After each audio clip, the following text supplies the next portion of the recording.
Hey friends, welcome back.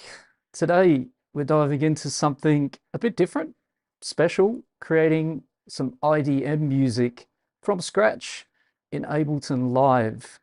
If you're not familiar with IDM, think electronic music that sometimes less about the dance floor and more about those intricate kind of evolving soundscapes that pull you into another world entirely. I'll be walking you through and sharing with you my creative process. We'll start with a bit of sound design and work towards building out a solid track idea. In a couple of hours, we should have something pretty interesting taking shape, hopefully. And I'll be putting the brand new Sting 2 sequencer by IFTA through its paces, which has some really inspiring features and possibilities for this style of music. Sting 2 most definitely goes deep.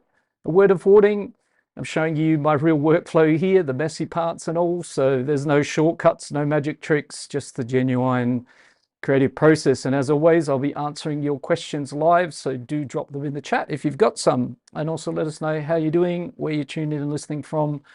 Let's keep the community vibes good, healthy, and strong. So whether you're just getting started with electronic music or you've been producing for years, I hope you'll walk away today with some fresh ideas and maybe a new perspective or two. All right, let's get started and get into creating some mind-bending IDM music. So let me just tidy up the browser a little bit. I want to close that. Okay, so here we are at Ableton Live. Just going to do a quick little test as we like to do as well, just make sure everything's working. So a bit of music.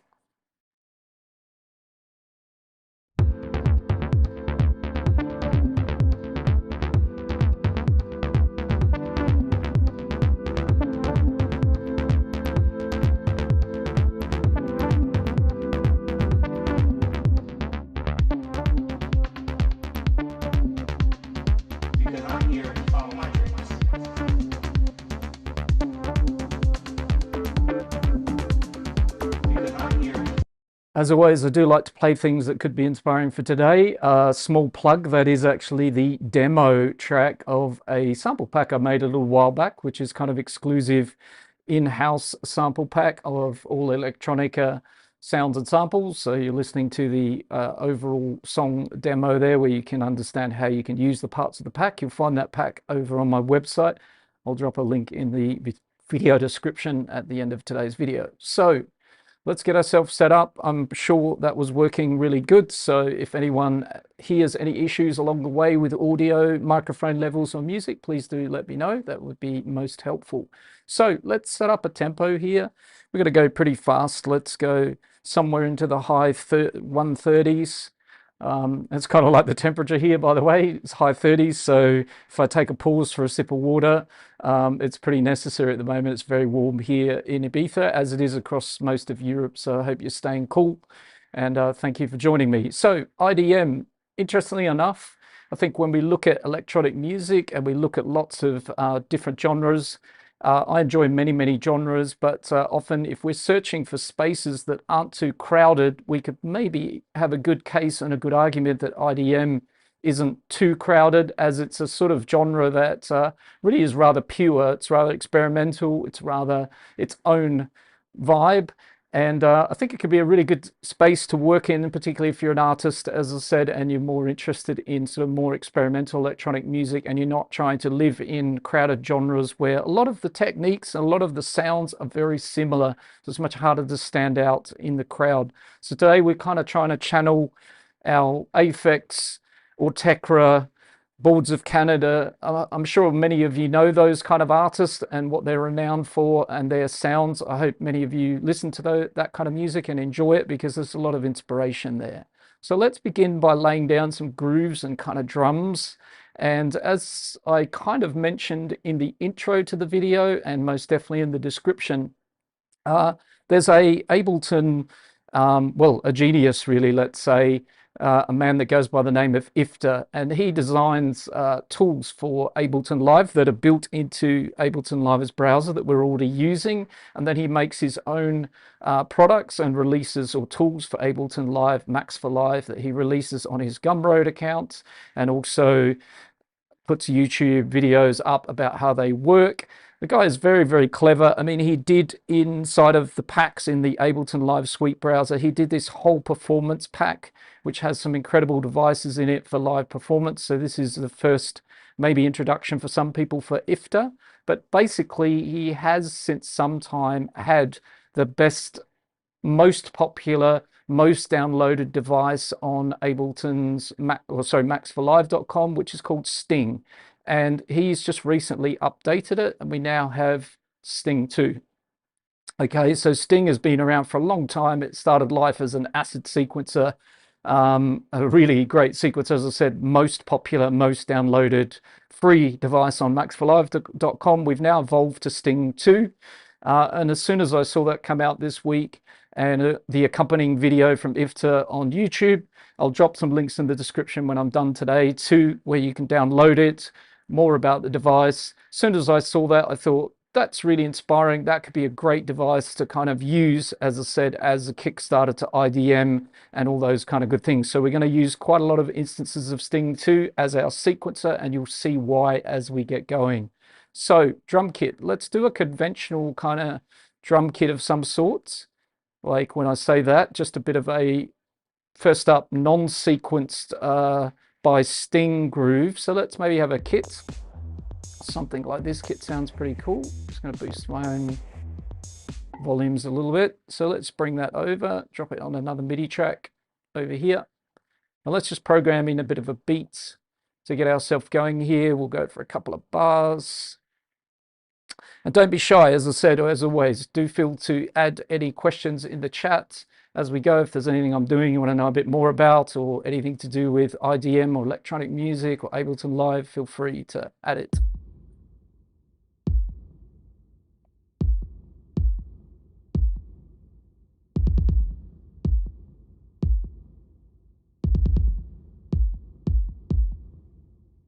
So we're going for non-kick, non-4 on the floor today.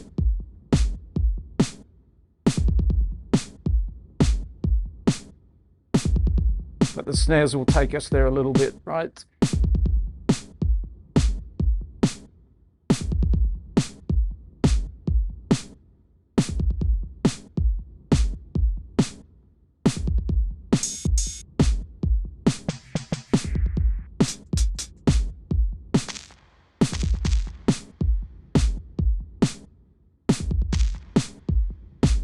Nice. Capers, a very good morning to you from Brooklyn, NY. Nice. How's the temperature over in Brooklyn at the moment? It's very, very hot here in Spain. I'm based in Ibiza. Wondering how it is over there at the moment.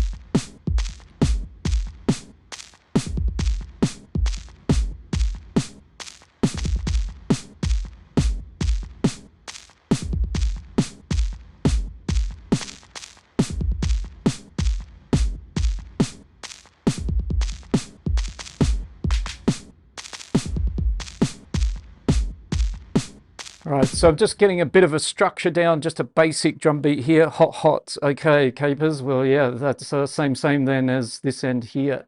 So I want to do something straight away here. So we're thinking about, like, one of the big features of IDM is like grooves and lots of kind of interesting rhythms and grooves and stuff like that. So I want to kind of like get some of the elements here out of the main drum rack. Like, I like this drum rack, the sounds in it, but I'd quite like to take this kick and maybe turn it into a bit of a polymeter so that it plays with the other drums, but it's doing something a little bit independent. So let's kind of go for that. And we could do that a couple of ways. I've kind of shown that in a recent video on my YouTube channel where we could drag out those kicks, or we can kind of do what I'm about to do here. We'll try this. We're going to put the second blank MIDI track I've just set up here. We're going to send the MIDI from that back to the drum kit, and then inside the kit we're going to pick the kick drum, and then we're going to copy our MIDI over onto this track, and we're going to mute everything but the kick, right? The MIDI pattern for the kick. Don't want to add any notes, so let's turn the pencil tool off. So we're just going to zero all that stuff out. So we've got the kick over here. We're going to bring it up a couple of octaves as well to the C3 pitch. So now the kick should play over here in a pattern. It's still going to be triggering in the drum rack, but it's going to be playing from over here. So it's still ending up, triggering the kick in the kit, which is it over here. And you might think, well, what's the point of all that? What's the reason for doing that? We're also going to mute it here. Okay, so it doesn't play in the original drum kit. So the original drum rack over here is playing that noise and the snare. And then the kick's over here now. So let's just name that so we don't get confused. I'll put the kick over there. Great, because that means that now over here, I can kind of do something different, right? And so what I'm thinking to do is extend the clip a little bit, add another kick there, and this is going to have already like a different time. Loads of form. Very good afternoon to you as well. Welcome to the stream and IDM in action here, live from zero. So I want to sort of make this is not a polyrhythm. So when we do an extension of the timing of the clip or shortening of it, this is a good one for folks out there that often mix these up quite a lot. I see a lot online of people confusing the two. This is what's called a polymeter. So we're basically changing the timing of this kick pattern. It won't always be coming back around. Eventually it will reset and play exactly in this order, but after a certain number of bars, right? So we should get now a bit of sort of wonky or a bit of difference.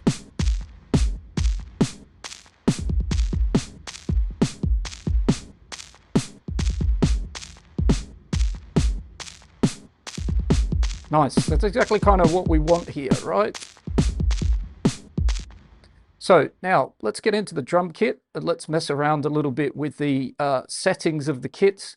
Do we want any other sounds programmed in as well from the actual kit? I want to kind of keep it pretty simple for the moment. I think there's some nice melodic stuff up here. Also the bass line's pretty cool as well.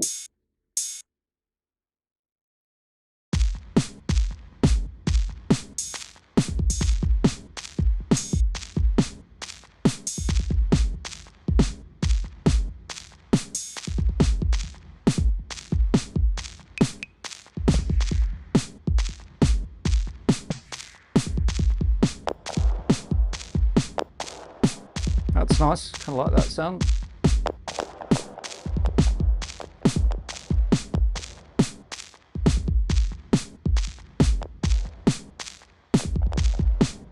Okay, maybe we have a fast hat as well.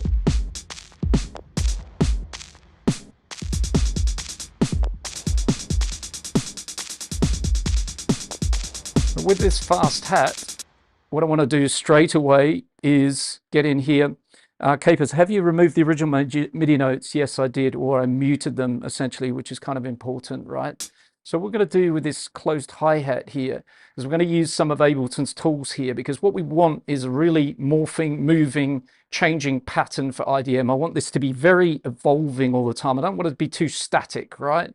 So we want to tweak a few things. Let's have the snare with a little bit of velocity randomization. So let's get in there and randomize that. And let's bring it back so it's a little bit sort of minimized. Let's also humanize it so it's a little bit looser on that. Could also do something similar with the noise. Let's randomize the noise pattern. Perhaps we'll leave that on the grid. And then with these hi-hats, we definitely want some randomization of the velocity. And then what we might do is we're going to bring open note chants down here. And then on the note chants lane, let's just lift this up a little bit. So down here in the note chants lane, what I kind of want to create is some of these hits staying 100% of the time. So I'm just going to do this manually. I'm just going to draw down here in the chants lane. Something like that to start with. So I'm saying that the offbeat hi-hat here, then these closed hi-hats, that's going to always play, and then the others around it don't always play, right? So they're going to play at varying chance percentages. So let's try out that, see what that sounds like. Let's change sound samples, shall we say? Yeah, I like that more on the shaker.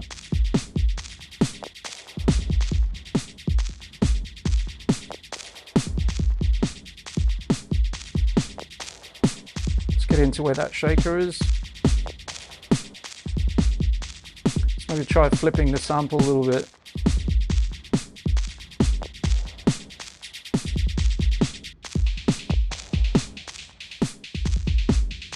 like that more. So I'm just using Ableton's in the simpler, similar sounding, and I'm able to just use these arrows to either go back to the original sample or flick through that, and I've kind of found this sample, which I quite like, right? So we've got this nice groove going.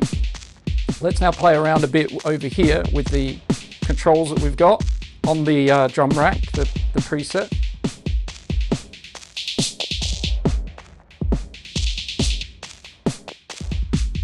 So we can understand how that can shape it.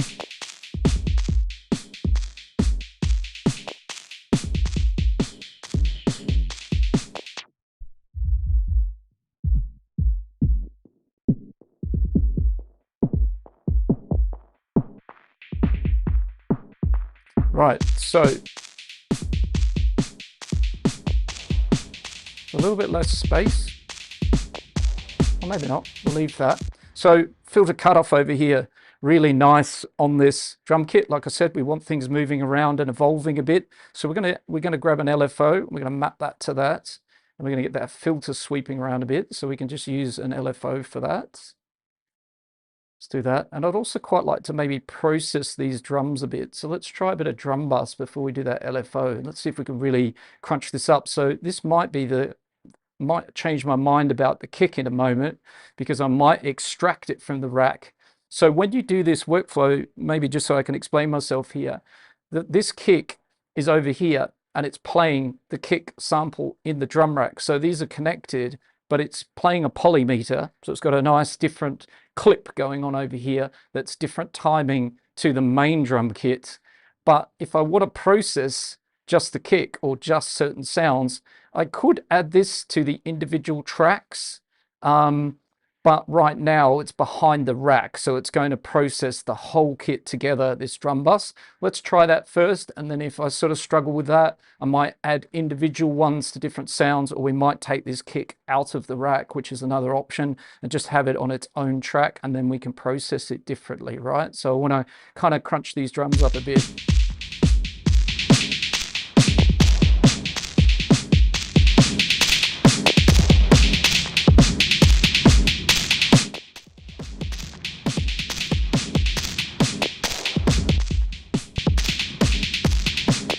Balance what I'm added.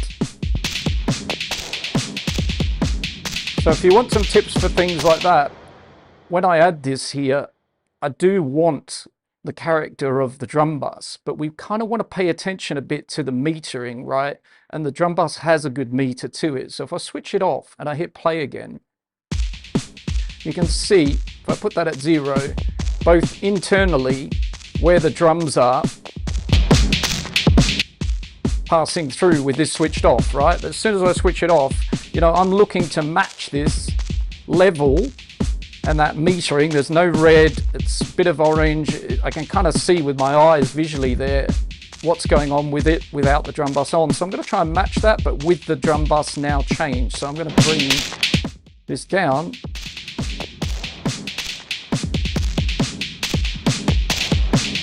And kind of aim for somewhere in there, right?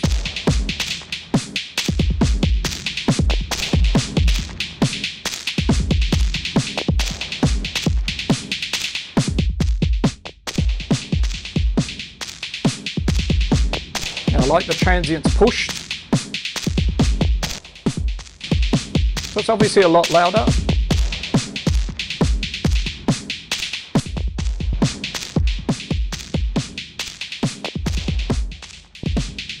I'm just trying to keep it around the same level, but with all that character, right? Let's leave it at that for now. Make sure we're not clipping over here as well.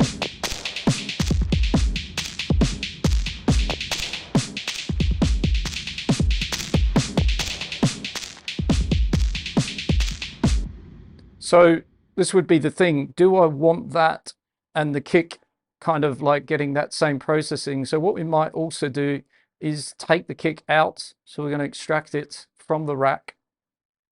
Okay, so we are going to change a little bit. I quite like to have this, the option of both. So we've got the kick. So what we're going to do now is get rid of that clip. A little bit of a change of plans, but sometimes that happens. So we're not going to have the kick paying attention to the rack anymore. It's now separate from the rack, which, as I said, means that it's still going to play the same pattern, everything, all that good stuff, but it's now independent of the drum bus plugin.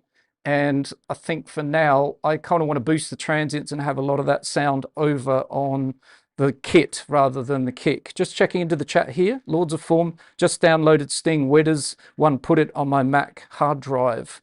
Okay, so if you've just downloaded Sting, the easiest thing to do really with it is just drag it into an empty project. So you'll have like a .amxd file or something like that. Let me just check the file naming quickly there. Yeah, it's .amxd. So you just literally drag that into an empty project. It'll end up on a track like this.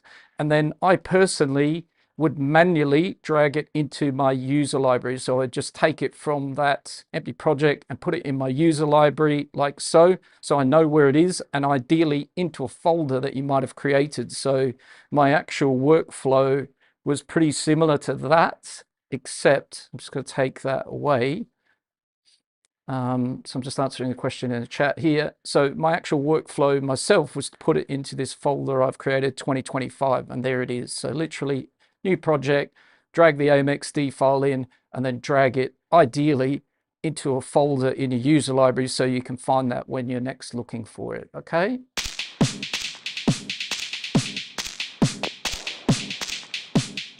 Okay, so we just need to set this up now. We need to move this MIDI back onto the kick. Great. Okay, so drum bus added. Now let's LFO this rack on the macro of the filter cutoff.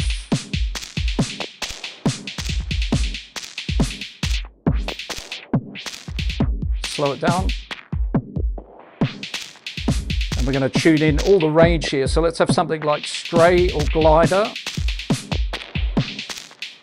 And I don't want the filter to open up so much. I kind of quite like it to close down a bit more. So I'm going to move the offset a little bit.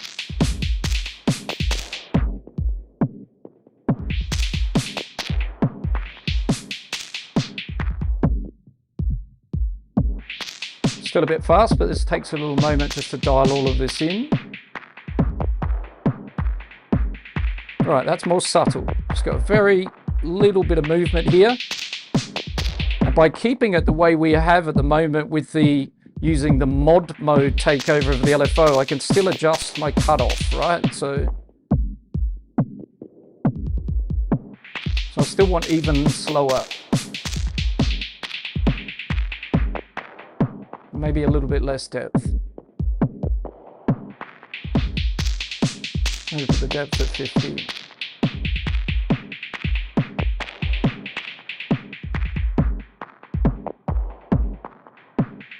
Getting better. So I don't want it too crazy. I just want it sweeping around a little bit and between a kind of narrowish range. So it's opening and closing between a fairly small range.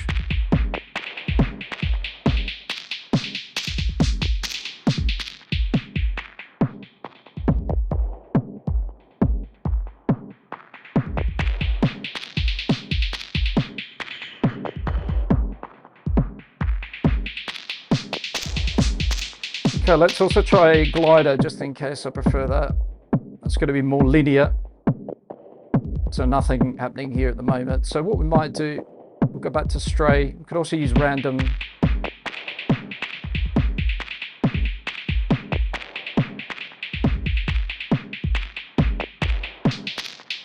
Kind of like the smoothness of stray.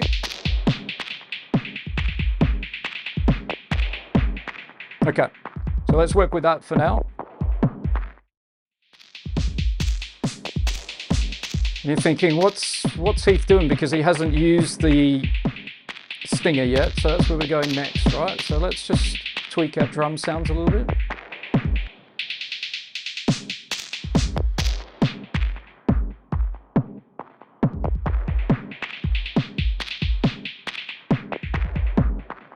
So we're looking for this kind of evolving, morphing kind of movement. It's a good start. Okay, let's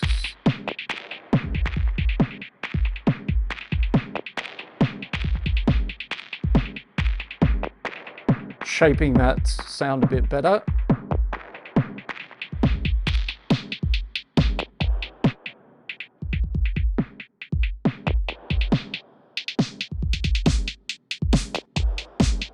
Let's also get in this kit and just have a look at what the effects are that are attached to it in here. Sometimes I switch these off as well, and I make my own processing chain for the drum kit, but that's okay. Somewhere in there is a spatial kind of bit of reverb or something. Okay, the noise. Okay, so we've got the start. So now let's get into Sting, and let's do another drum kit now to go with the main drums, right? So we've got our main sort of drum kit that we've programmed in now. We've got a bit of movement on it. I think I'm happy with the tempo as well. Let's try a little faster. Yeah, I don't want to go slower, so I'm going to keep up here. Maybe there. Okay, so let's grab another kit.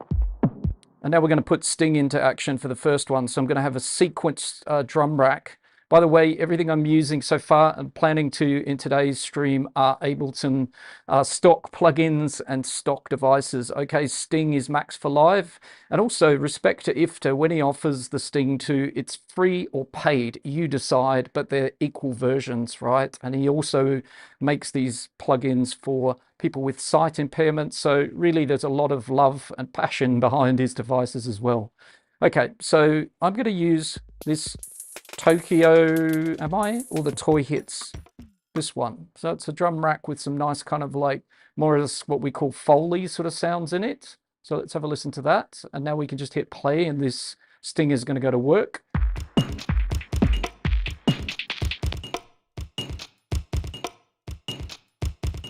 So what it's going to do is jump around here over the samples, right? And that's what the great thing about using a sequencer is. We're also getting some hits outside of the grid where the samples are, which I actually quite like because that means there's silence, there's kind of like rest. And if we want to calm that down, we can start playing with the density here.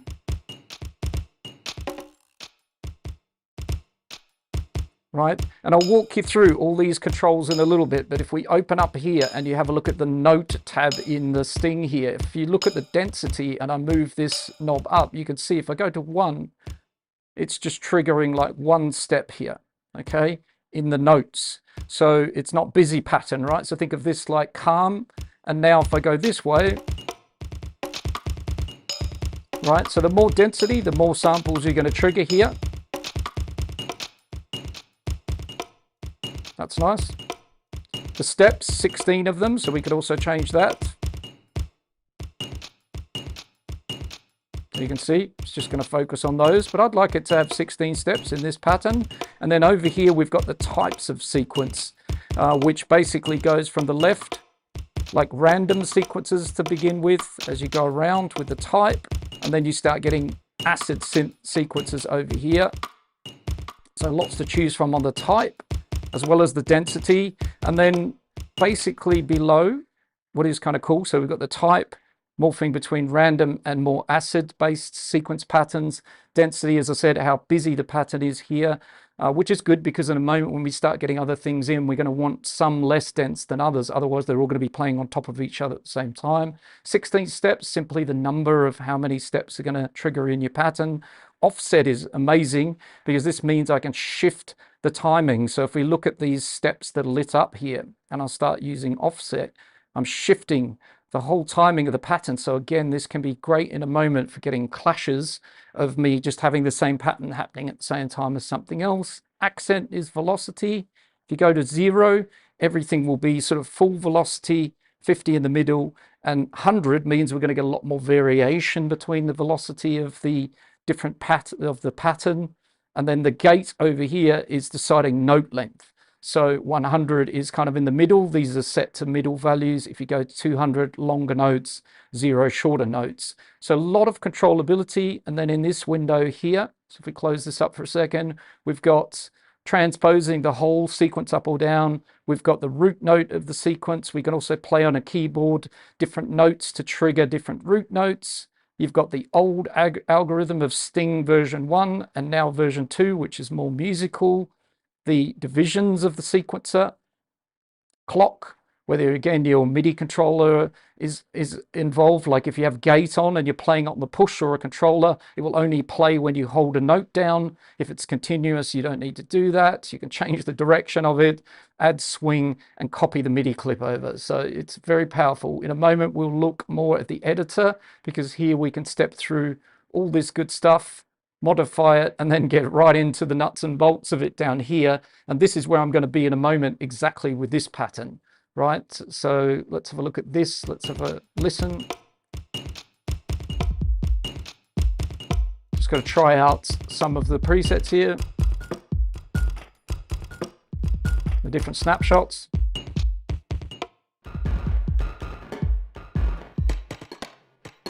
I like the rusty clock. Maybe the rusty clock, I think.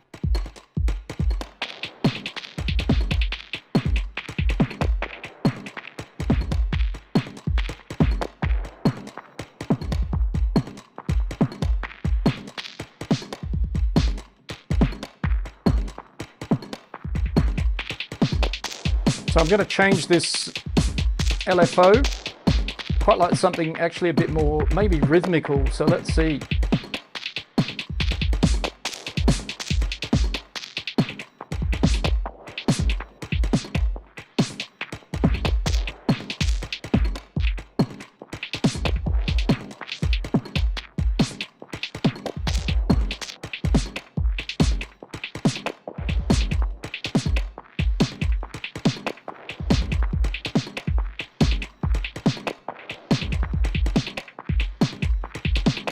So I'm changing that to get it to more kind of groove.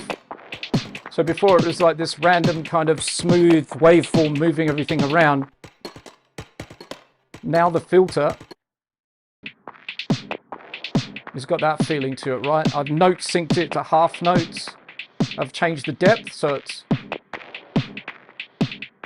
more subtle. And it's just, again, moving this filter cutoff. It's now moving it in a more rhythmical manner. So that makes it groove more.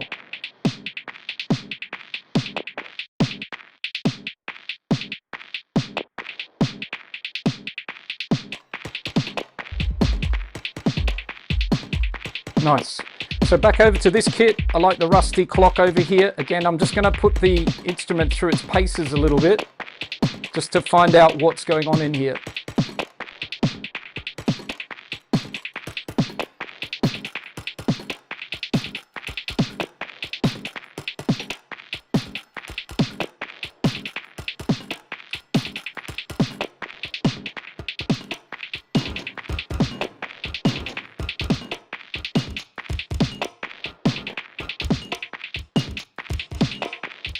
So there's lots of nice settings here that can really morph this rack as well.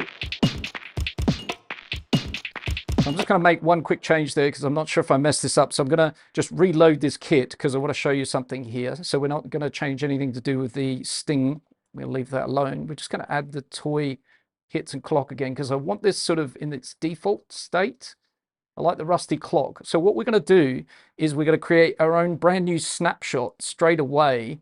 And what that's going to do is preserve this settings here. So we can actually, probably wasn't thinking too clever there. I imagine that the rusty clock is already preserved. Yeah. So all I would need to do actually is to go back and hit that and it reinitializes this. So I wasn't thinking as cleverly as I should be.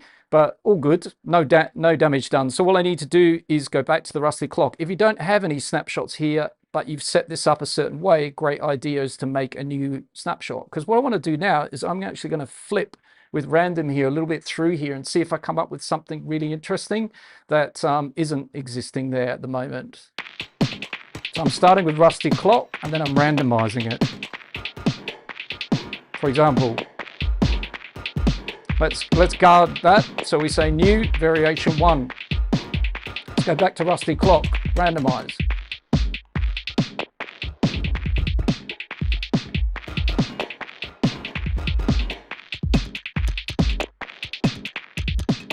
Yeah, for example, another one, really nice, glitchy.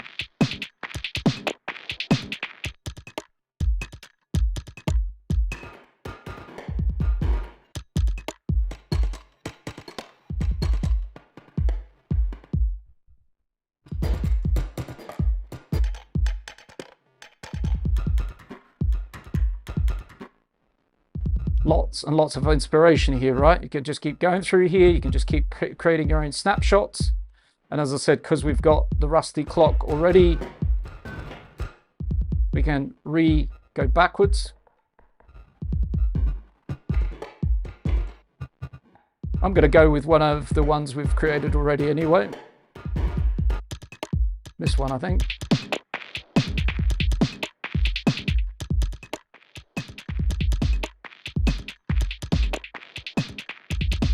So it's starting to get, you know, we're just in drum lands, but we're starting to get some nice kind of movement here from all these drums. And this is all about IDM. We're using some sound design here. We're using some kind of tricks. We've got Sting in action. Now we're going to get Sting evolving a bit, but that kind of rolling or randomizing the preset here is really nice for coming up with new inspiration. And as I said, saving those snapshots. We can also morph between the snapshots, which is pretty crazy. I'm just going to check in on the chat. Just downloading Sting. Loads of form, thanks, no worries. And what's the John Hopkins verb? You might have seen something in my in my user library in there. Maybe we can look at that at some point, but essentially it's a reverb preset that I was inspired to create after seeing sort of something from John Hopkins, and yeah, decided to recreate this rack down the bottom here with his reverb idea. Yeah, maybe we can look at that another day, but that's all it is really. It's essentially, he did actually, I think, an interview with Ableton, and through there he spoke about, you know, his use of reverb and sort of unveiled a little bit of one of the reverb chains that he was using for some of his recent music and albums. And I, as I said, went ahead and kind of tried to rebuild that and have a play with it. So that's what that's all about. Will you use the groove pool today? Probably not, because I'm actually kind of like trying to keep this, like we're off the grid a little bit and not so much swing and groove. I was thinking earlier whether I wanted to use that or not, but no, I think I want kind of a mixture here of, we've got already a polymeter, we've got interesting, you know, humanized elements already, and now we've got sort of sequences coming into play. And this sequence here is about to evolve quite a lot, right? The toy hits. So what I want to do in here is now go to Sting, and let's play around a bit with accents, with a bit more velocity, differences. Let's try note length as well. So if we listen here, longer notes in the middle, shorter notes, more variation between the velocities, all more equal velocities. You'll hear more of this shortly once we get into the musical stuff. I'm going to try offset a bit.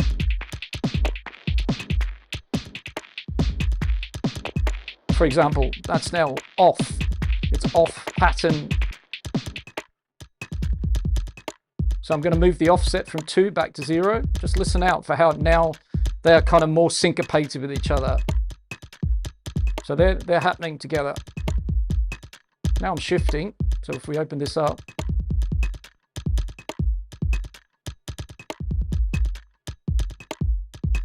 I'm moving the timing.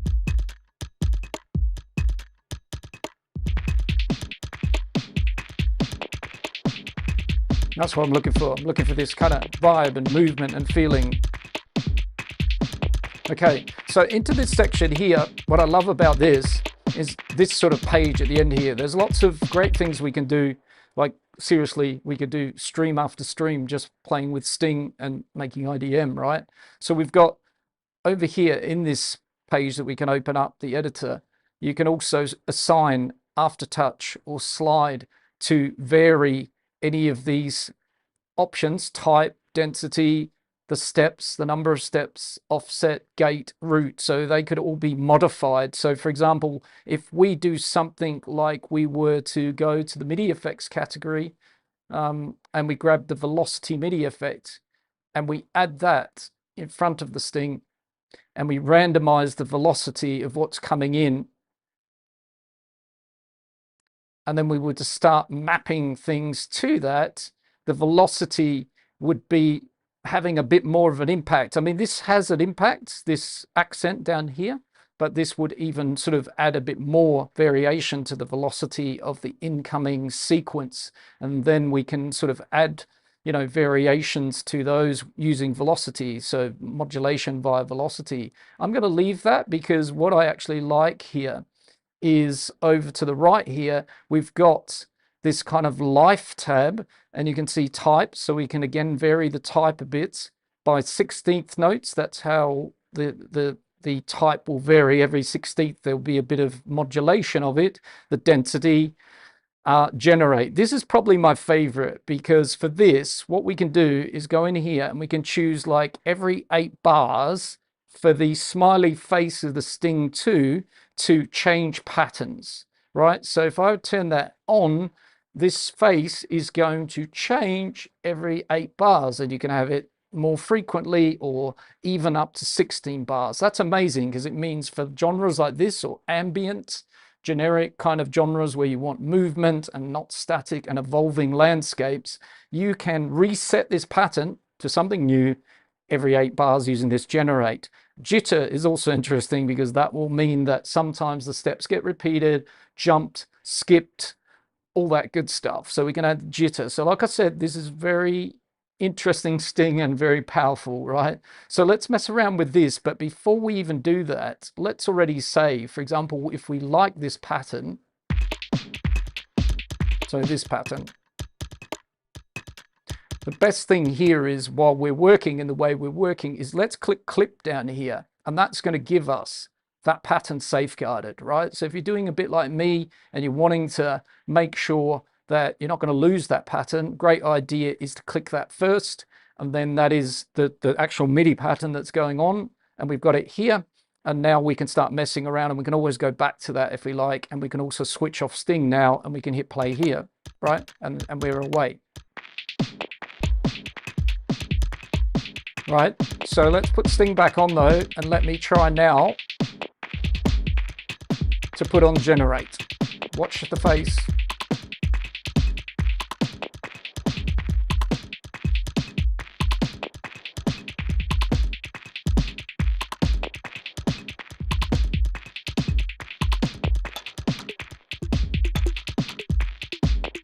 Right, every 8 bars.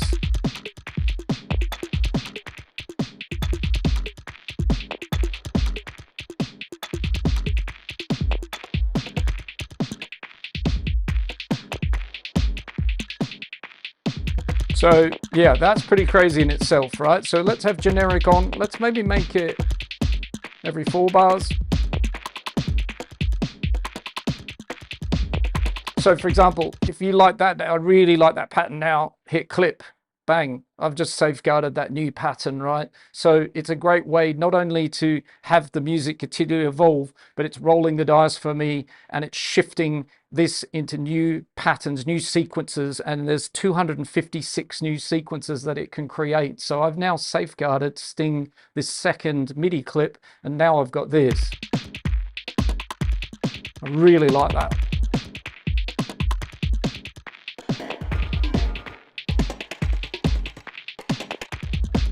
So it's up to you. Like, I would constantly spin these clips when I hear something good, but if we want like really like constantly evolving, as I said, we can also kind of leave that generate on.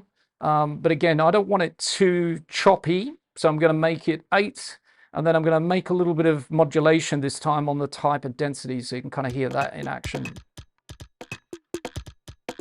So now you'll see here.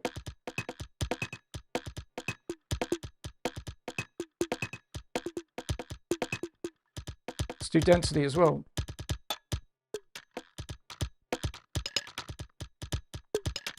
Right, so we're proper like into pretty IDM type territory, and if we want, as always in this kind of stuff, you can safeguard the MIDI like we've been doing, but nothing's stopping us either from, you know, setting up anytime you like an audio track and just start recording that drum groove into there, so you don't lose something, or you want to make loops that you're going to come back to later. Because the advantage of this, I'll show you in a moment.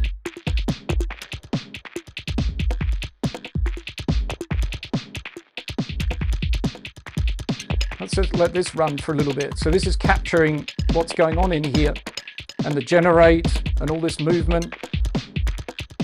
capturing it in real time in audio, right, over here. Let's do 21 bars, that'll do. Okay, so now what I could do with the audio is go in here and find a kind of favorite section of it, loop that up, but we might also do something a little bit more sound designy. So let's turn this now back into an audio track, so no input. Let's hit play, hear what we've got.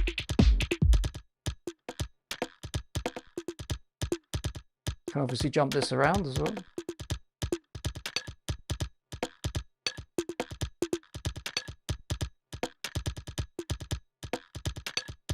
I'm hoping I'm going at a pace that everyone's following along fine as well, because this is a deeper sort of video where we're sound designing ourselves right into some fun territory here with this IDM. So what I'm going to do with this audio version that I've grabbed now, let's boost up the volume a little bit on the clip here.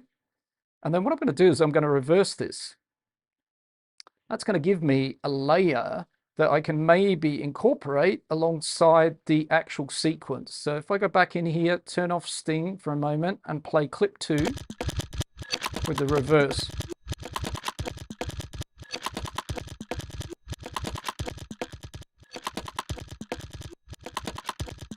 Let's move around in here to see if there's a better reverse section.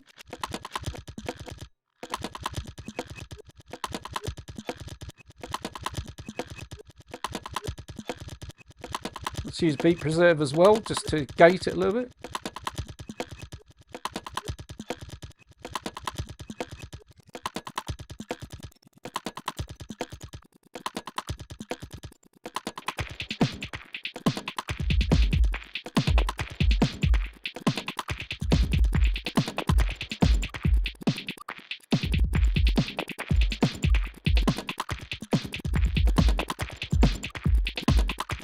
So reverse one idea there, right? And I'm layering that with the straight pattern that we've got, that we've created with the Sting. Another option in here, let's turn it back the other way. I also repitched it a little bit, which was an option, and I've gated it, right? I've used the beat preserve. So if we're just listening out to this, you know, I repitched it quite a bit, so it had a nice high pitch, and I'm just using this to kind of preserve the transients and gate it off a little bit. But what could be nice here as well is we change the timing of this. We double time it, so we're stretching it, or we half time it a bit, so we're slowing it down here. Right, stretching it could be cool as well.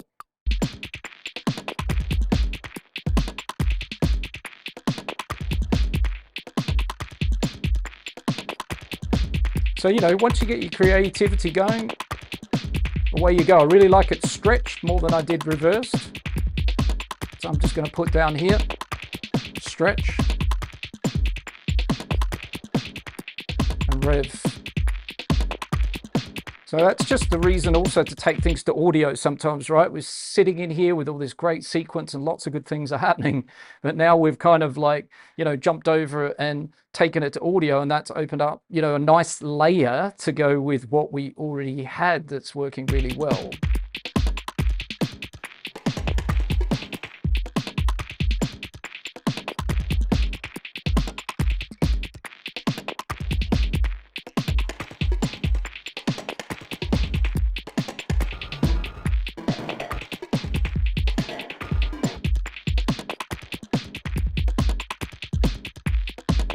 I think that's my favorite combo there for the moment. Okay, cool. So let's bring that Sting 1 pattern down, Sting 2. Also, we're creating variations with these sequences, right? So we've now got options in our track to morph between different sequences, right? So it's really up to you. If you want the track to be very generative, we could leave this switched on and we can regen and all that good stuff if you've seen it as we've been going along, or we can sort of copy the patterns, save the clips.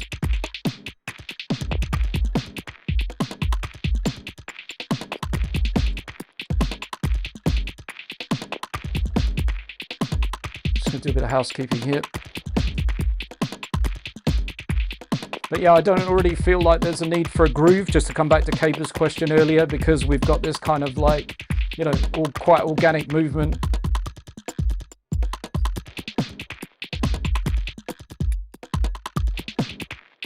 still not sold on that kit. I like everything else. I might work on this a bit later. It's not sold on the samples or the LFO maybe. Let's take the LFO off for now.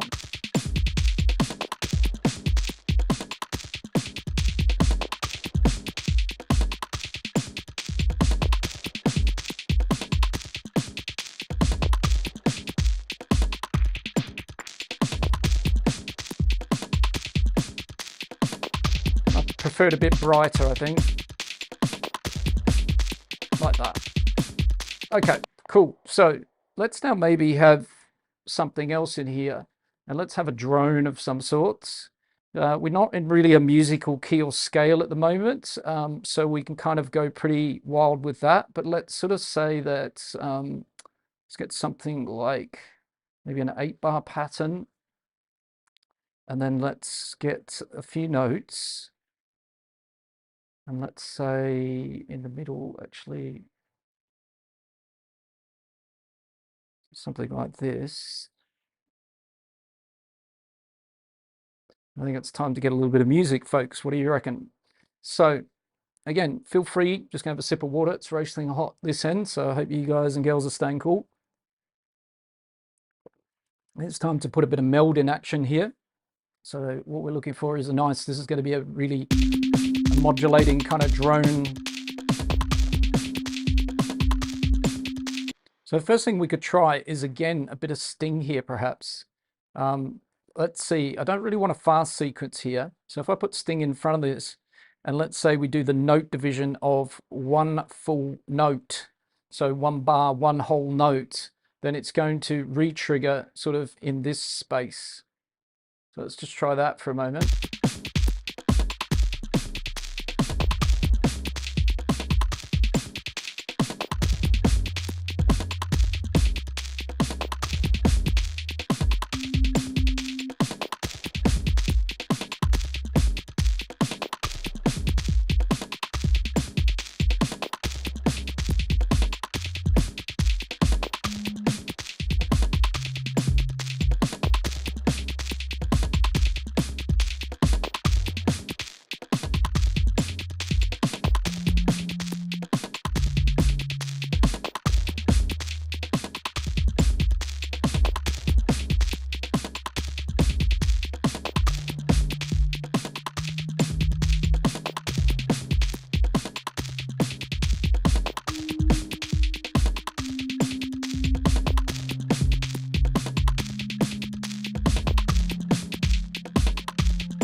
So now we're using sting to kind of re-trigger things.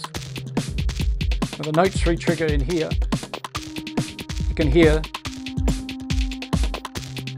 So sting is re-triggering the sequence sometimes. Let's bring the density right down.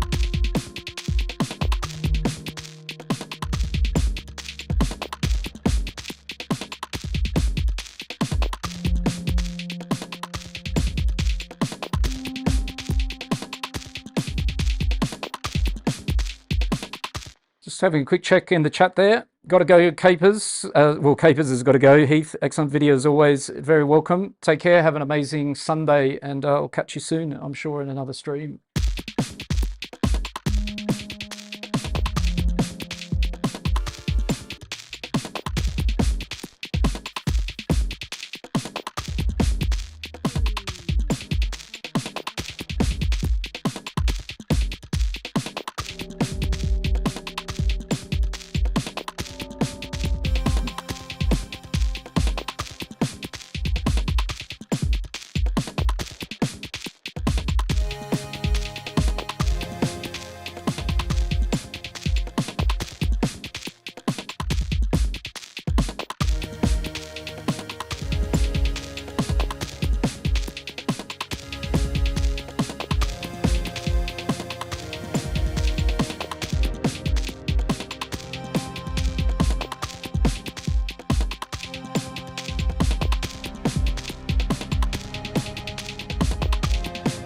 Let's try some chords down here.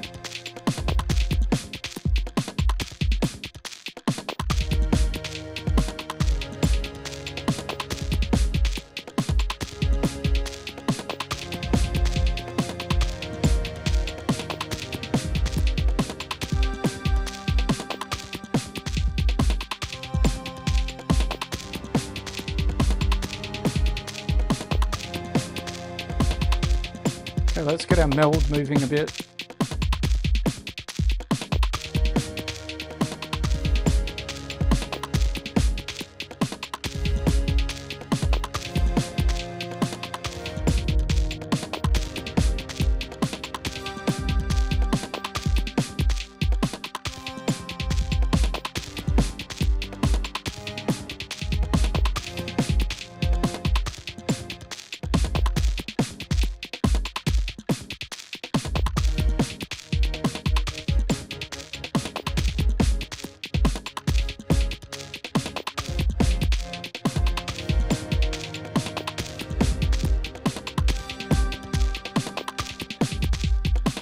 So I'm basically going into the meld now, looking for lots of modulation here, or as much as I can get this kind of this droney kind of chord thing that's developing here to be moving around and morphing a bit. So I'm looking here so far at putting an envelope, although the notes, there's only 2 notes right now, re-triggering. The envelope would re-trigger. Maybe I'll change that to an LFO in a moment, and I'm adding an LFO to the volume of the oscillator A at the moment, which is giving us a bit of tremolo. It's kind of wobbling. It's wobbling that for us.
So now we've got this modulating a little bit, the volume. So it's nice with this Permute Scrambler FX1 LFO. Just a bit more of an organic movement.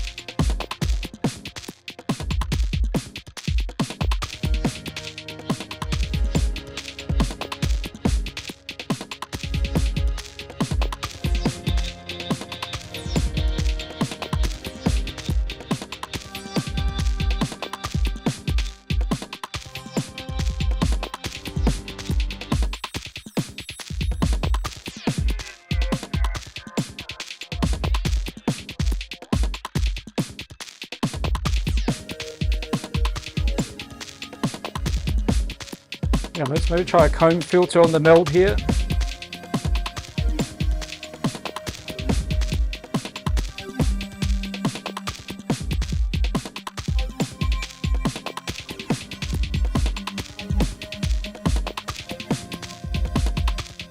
That's comb minus, comb plus.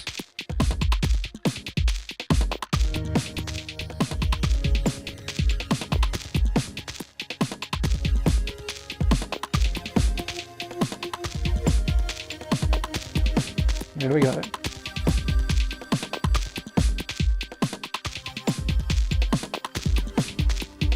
Let's try a bit on the filter macro too.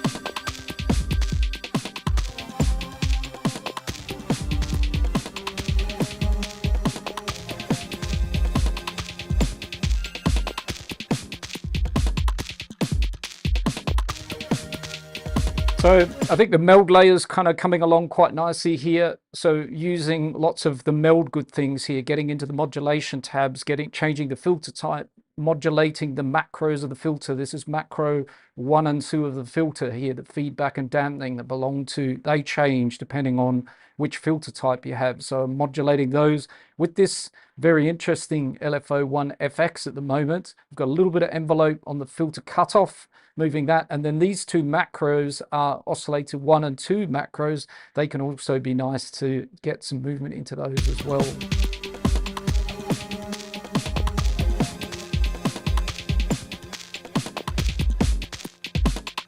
But maybe what we'll do is we'll use either LFO2 or 1 for that, so it's a little bit different again.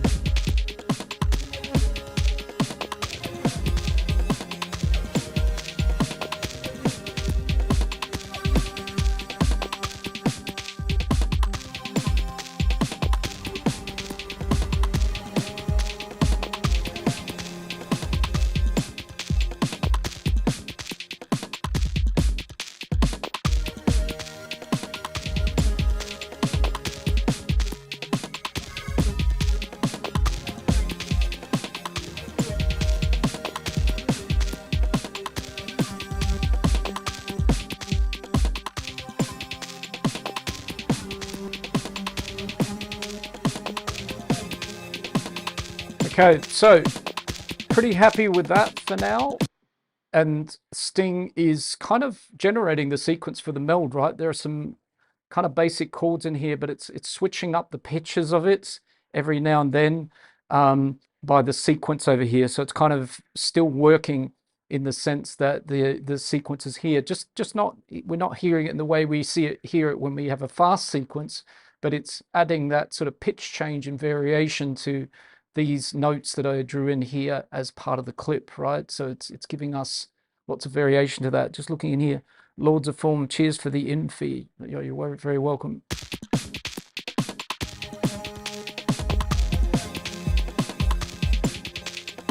So let's leave that kind of morphing away as it is. Let's get another sequence in. A bit more on the music side. Let's keep going there. So let's maybe now have a bit of a preset maybe. Again, we're working with Ableton stock devices here alongside of Ifta's amazing Sting 2 sequencer that he launched this week. So let's maybe have something a little bit bell-like, maybe something like the Cooper bells perhaps. I want something with a sequencer already in it, so let's just check. Yeah, it's got an ARP, that one, so maybe just something a little bit simpler for a moment. Just to get us started. Okay, so this one's operator, so we've got like a kind of nice FM glassy bell kind of sound. Let's get another Sting on this.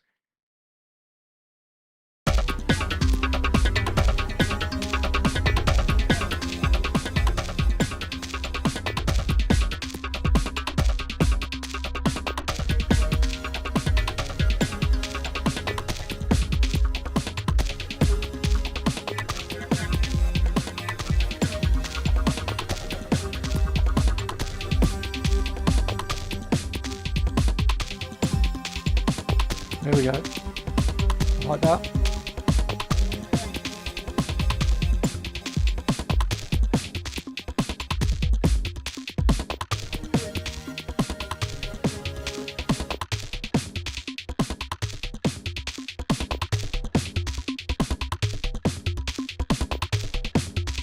So already I'm going to grab that clip because that's out of the gate. All I've done so far is I changed the offset a little bit. So I'm shifting. Again, if you're only just joining the stream, the offset here is allowing me to move the timing of the pattern. And the interaction of that with other elements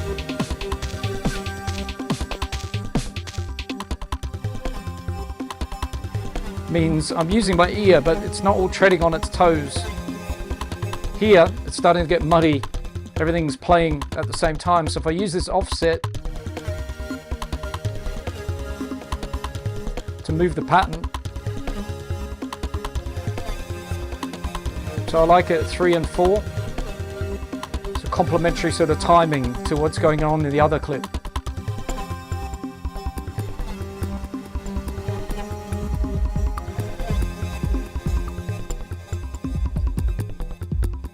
Okay, so back over to the bell. Let's pitch it up a bit.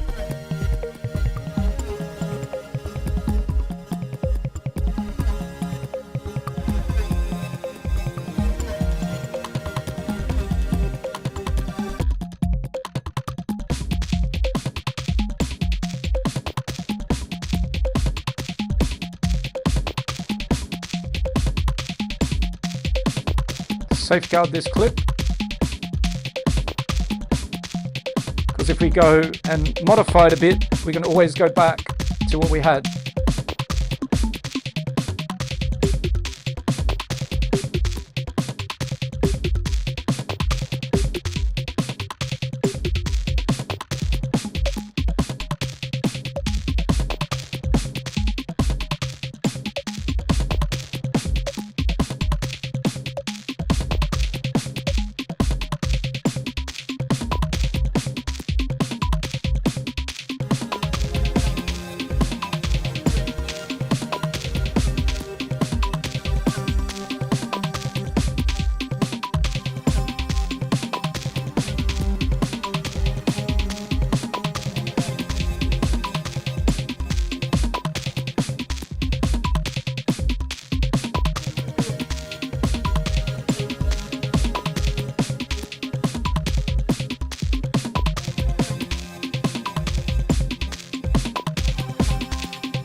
Tweaking my meld a little bit, adding a second oscillator.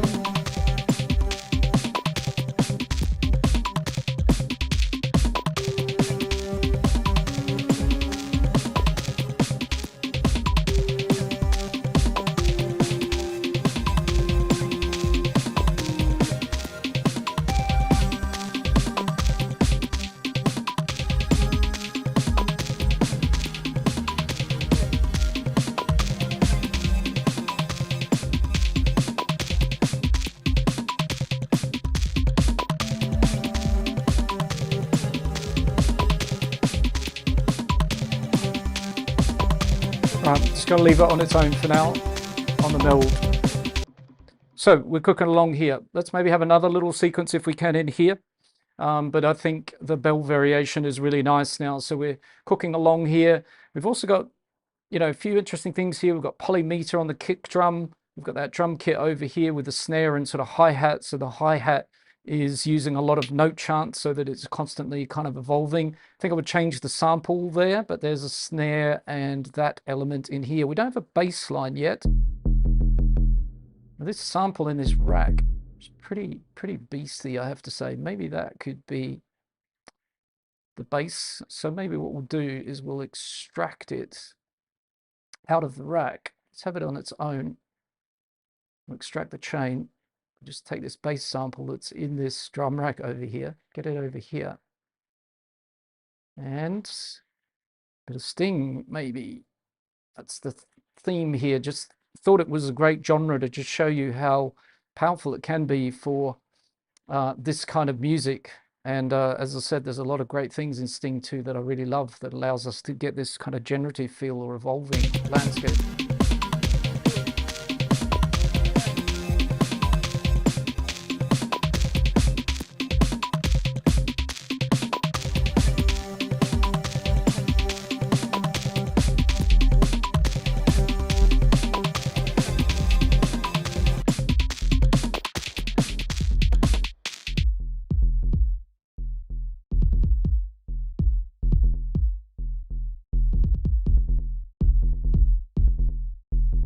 That is a beefy bass. Just looking into the chat here, Demoni, I hope I said that, aka Dr. Bones. Always fun coming into the middle of the creation, sounding cool. Thank you. Hope you're doing well, my friend.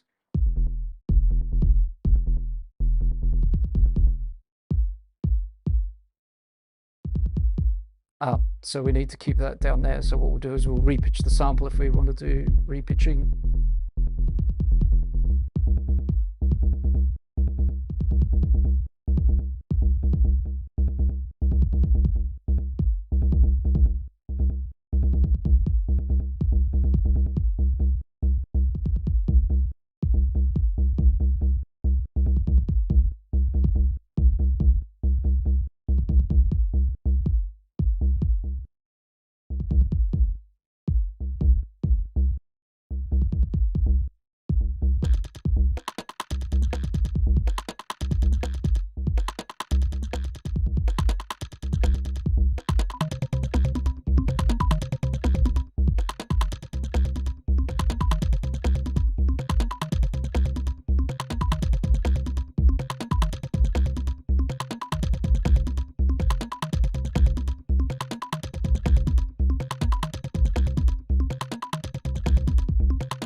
So I'm just fine-tuning this bass. It was an idea here just to get a sample out of that drum rack and get it over here so I can kind of play around with it a bit more here in the simpler. So, and attach it to its own sequence so that we've got this kind of nice sequence going on here.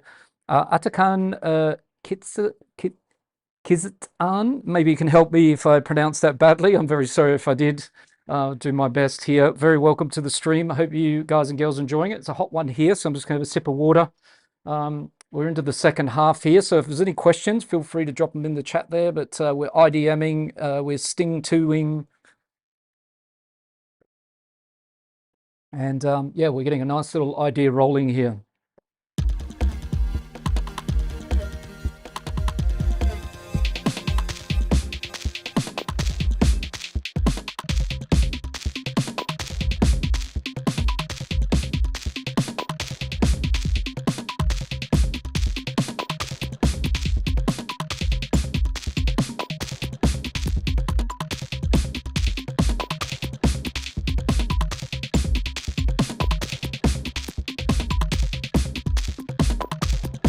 Yeah, I'm not convinced on that sound, so we're going to do a new one there.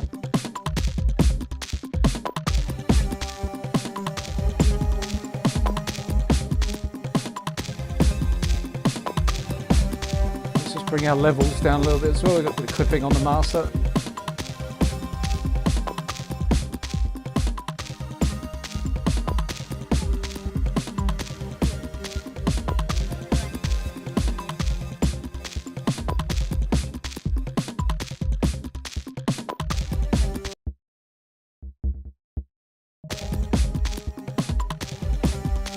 So let's again safeguard the clip that we've got working on the bass for the moment, and now we can get stuck into this editor part.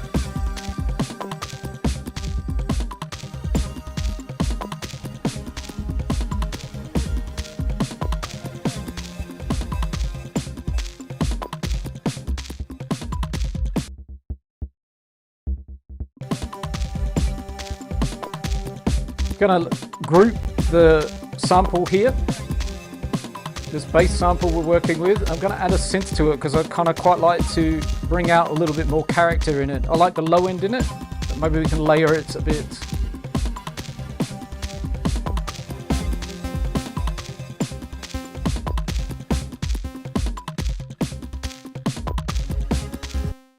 So I'm just adding the analog to the sample over here, so I can kind of get a little bit more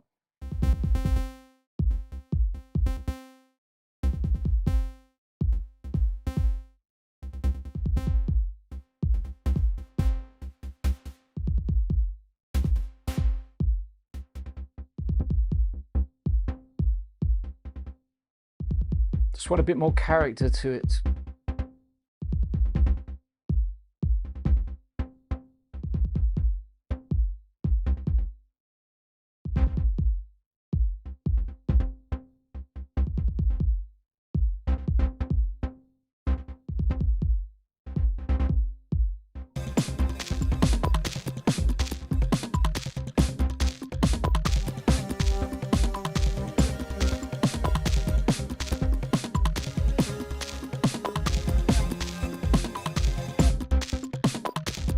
Helping the bass like cut through.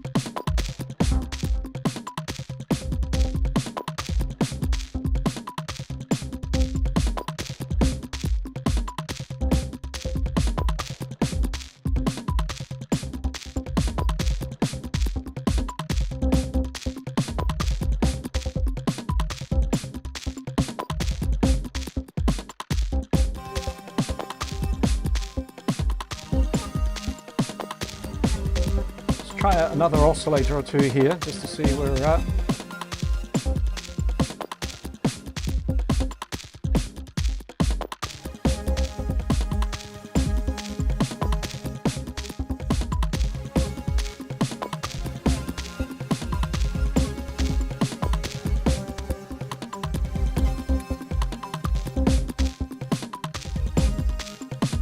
All right, I think we've got room for another sequence in here. Let's try and get a little bit of acid into here as well, as we've got the sting in action. And then I think we've got more than enough kind of working parts. It's then about sort of getting all these working parts interacting. It's sort of like what I was doing a second ago, just kind of revisiting things a little bit that I've already done. There's a hi-hat pattern in here. I just want to change the sample. Like I like what happens here. I don't really like the sample. I didn't like the sample originally. We switched it, but I'm still not enjoying it.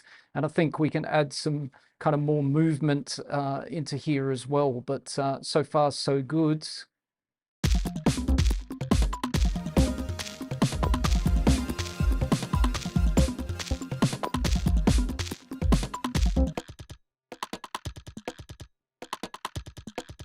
Okay, let's maybe actually on this, while we're talking about kind of movement and things like that, let's have a spectral resonator on here. Just an option drag a couple of favorite effects over, maybe a phaser. What else did I kind of have in mind here? Oh, beat repeat I haven't really used today, so that would be nice to bring in maybe on the bell. So these are all, again, just Ableton effects, and also this auto pan rack, where we're going to use that. Maybe on the meld, that could be really interesting. Okay, let's have a think about that then. So, over here.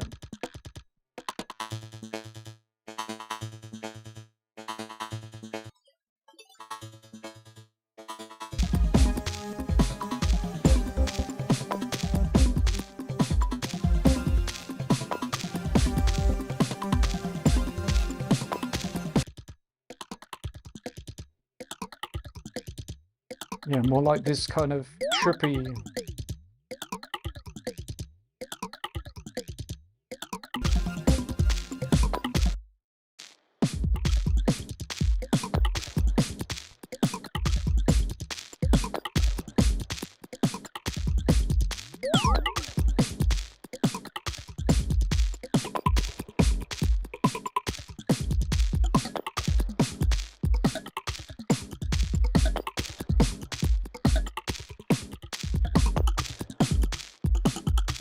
Phaser's a great audio effect for getting that kind of, you know, wonky, kind of trippy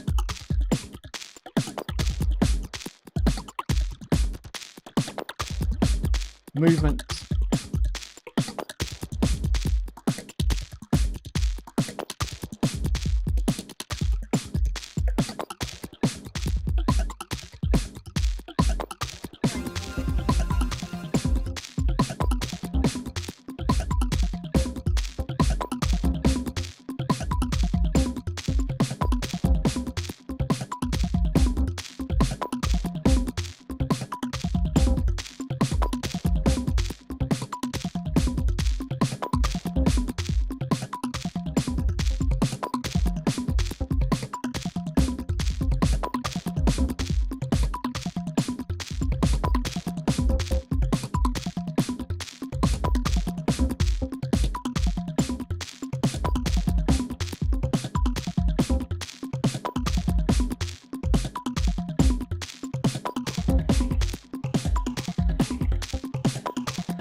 So beat repeats, again, spoken about them a bit on the channel here. Such a great audio effect for coming up with little, again, in these genres like this IDM, little glitches, little fills, little random kind of things that go on, and we can make it random or we can make it more controlled.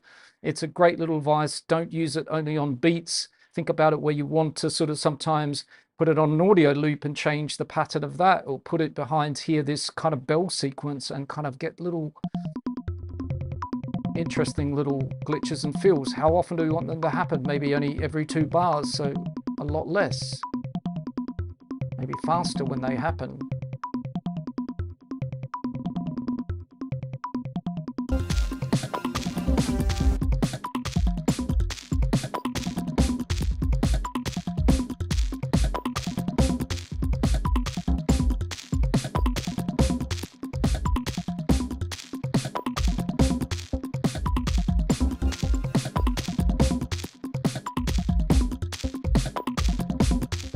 Okay, I promised an acid synth. Let's use a bit of analog.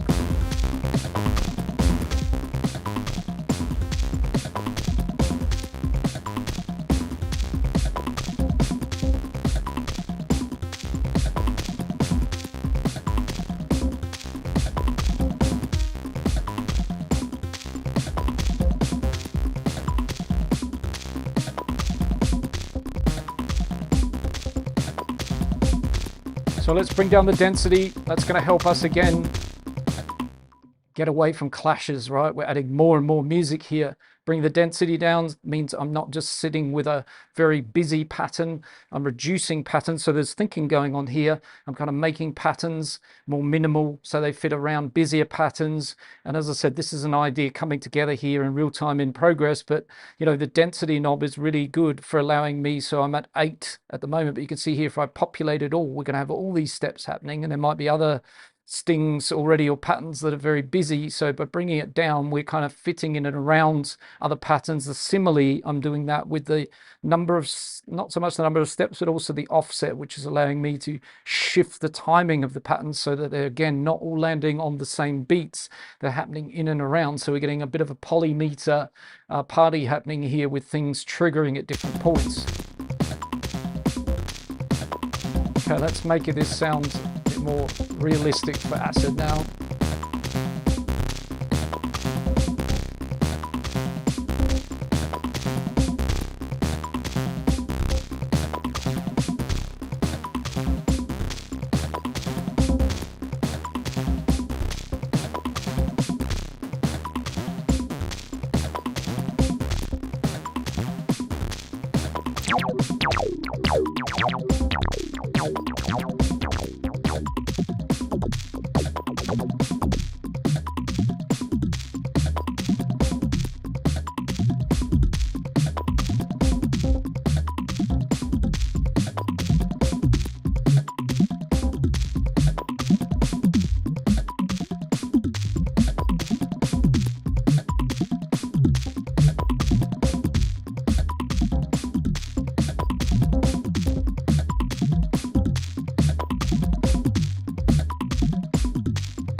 Reminding myself what's what. Should do a quick bit of housekeeping here because getting lost in the what's playing where scenarios, so we don't want to do that. Let's just make sure I didn't change something.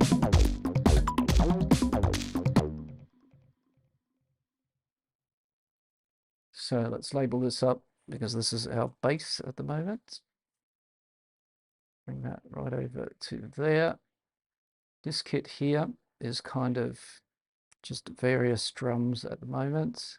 This is also more percussion focused.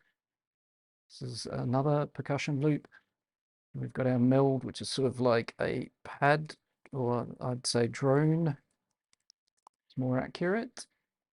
We've got this bell synth over here. Okay, and this is going to be our acid line over here. At the moment, that's the idea.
Okay, let's work on these sounds a little bit.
So that tight echo here,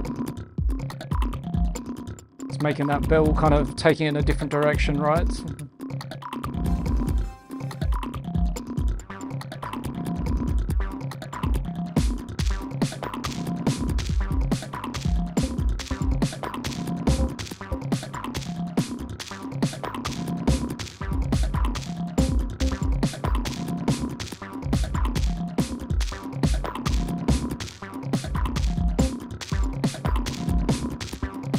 I like it. Kind of went a bit more darker, and I think it fits better with the acid line. So they became a bit of a better partnership by adding that sort of really short delay.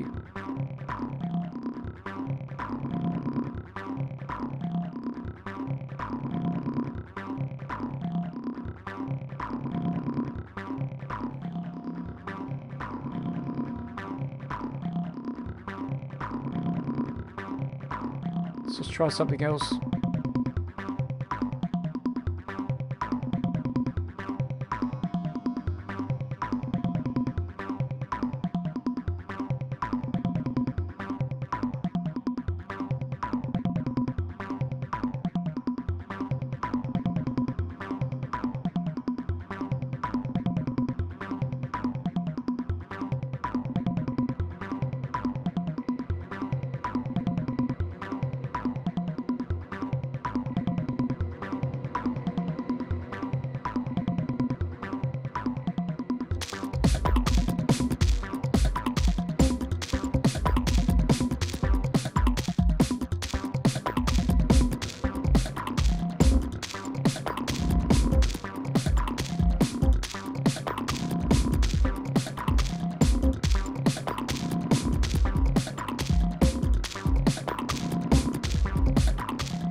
Okay, so maybe again, the option to print this idea to audio is kind of appealing for me at the moment. So we've got this synth, it's washed out with a lot of reverb. If we turn that off,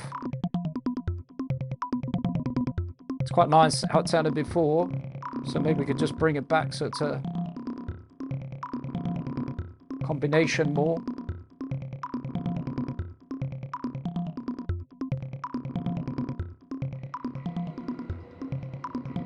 But straight away, I think I'm going to take this, what we've got going on here, we're going to print it to audio for a bit, because I'm not really sold on the drone track I've got at the moment. So I'm thinking to maybe try something here in audio. So I'm going to take it over, bring it in onto this track. I'm going to start recording that. And what we're going to do is we're going to play around with a bit of frozen reverb here. So I'm going to click freeze on the hybrid. And we're going to add some feedback. So we're going to keep toggling this arrow on a bit.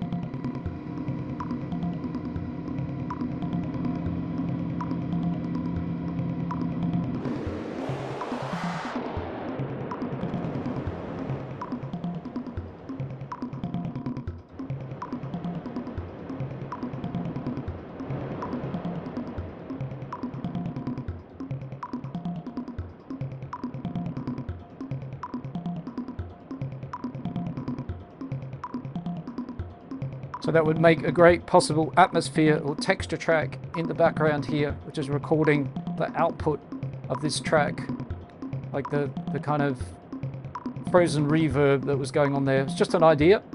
I think we've got more than enough bars there just to see what happened. Okay, so let's just restore this back a bit. No more frozen reverb.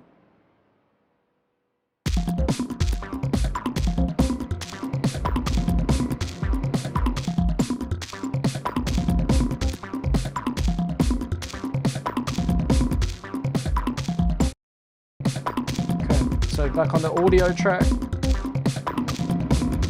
no input. So this is what we've captured over here. Let's loop up a bit of the early stuff.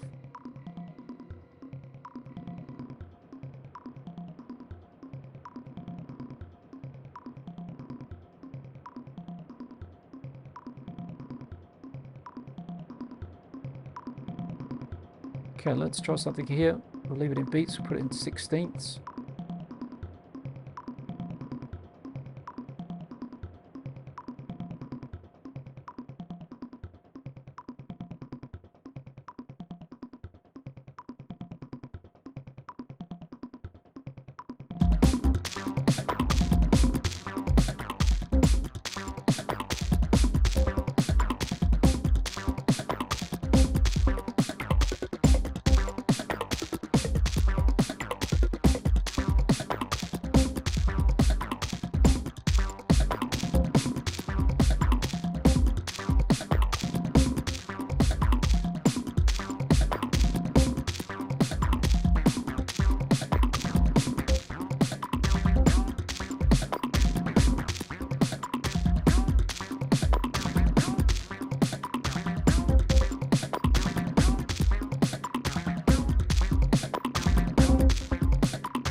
Okay, going to work on another idea for the sort of drone pad kind of sounds.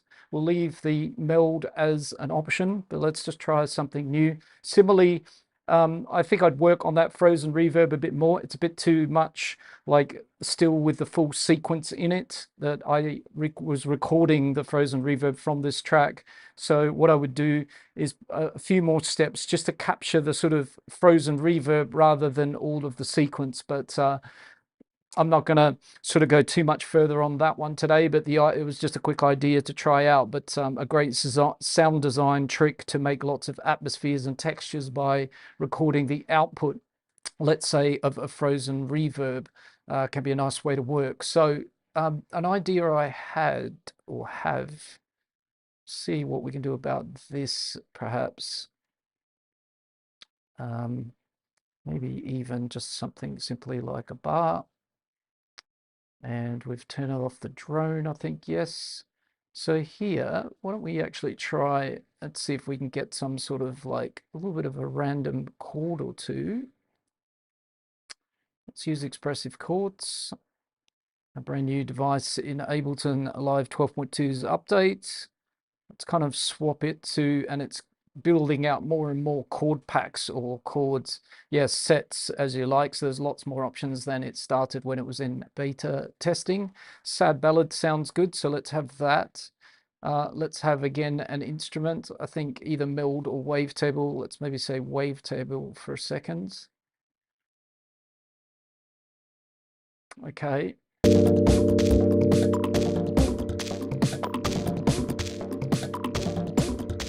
So what we kind of want is our pitch to change of the wavetable, right? So what I'm thinking is we could do that quite a few ways, but I want to see if we can bring back our friend the sting again and use that to generate the sequence, followed by, I know I just removed it, but we'll fix that, followed by an expressive chords device. Let's see, because in theory, this then starts making a sequence and the expressive chords will turn that into chords. Exactly like that.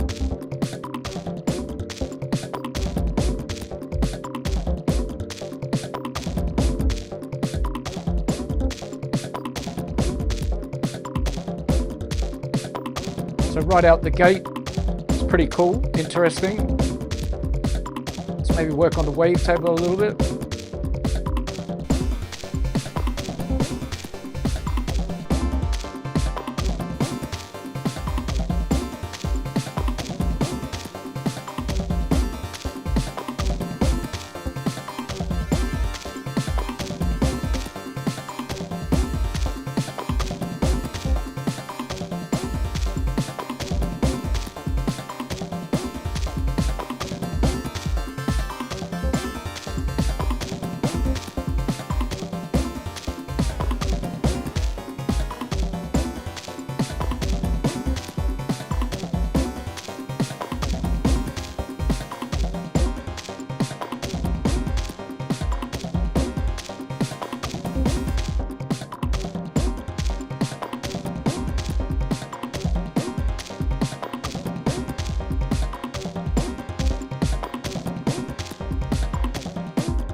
Okay, so that's kind of pretty cool. I like that. So I'm using expressive chords in combination with sting. So sting's giving us, again, a sequence, pattern of notes. I'm playing around a bit with the type of sequence, how dense the pattern is. I haven't shifted the timing yet. And now it's creating chords using expressive chords.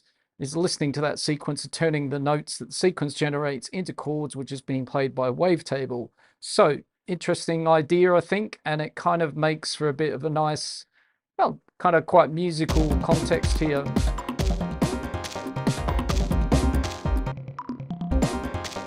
And it fits.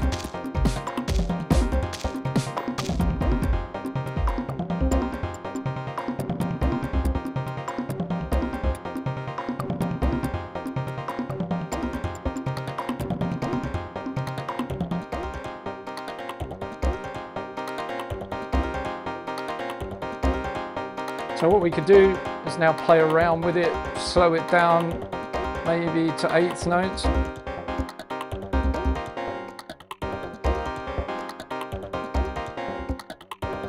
Gate the notes a bit perhaps as well.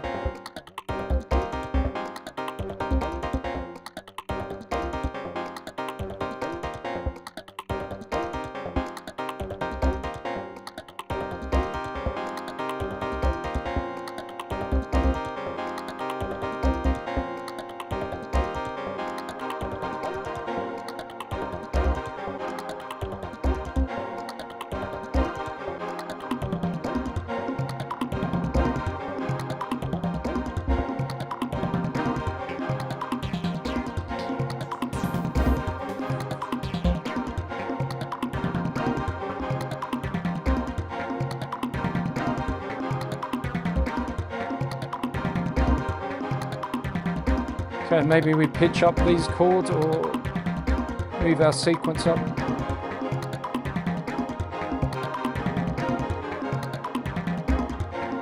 Yeah, I think we might go the other way.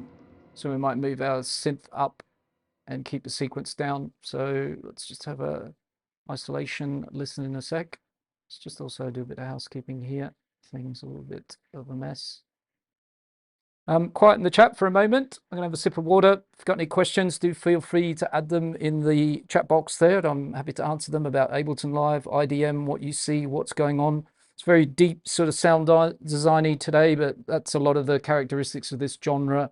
And of course, we're putting IFTA's awesome Sting 2 through using lots of instances of it here. And I'm sort of showing you how you can incorporate it into your music. All right.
playing around with some of the features of expressive chords such as strum, just seeing if I could get a little bit more articulation out of it there.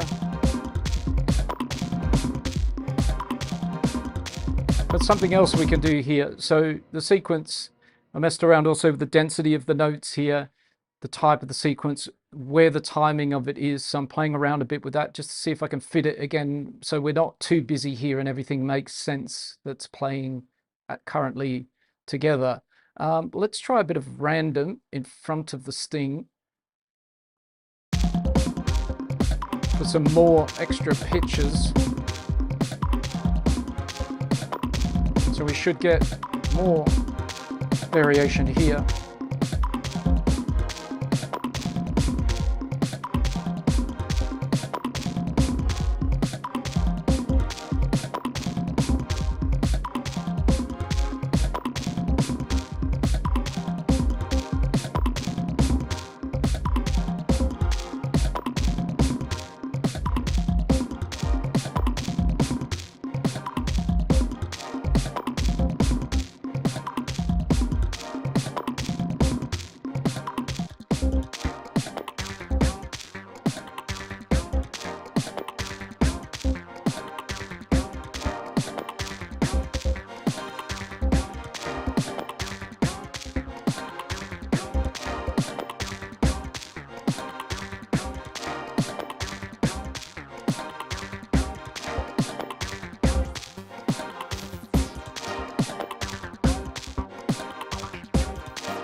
Okay, let's use a little bit of one third party, bit of kickstart on this wavetable, just to get a little bit of sort of sidechain-esque feeling.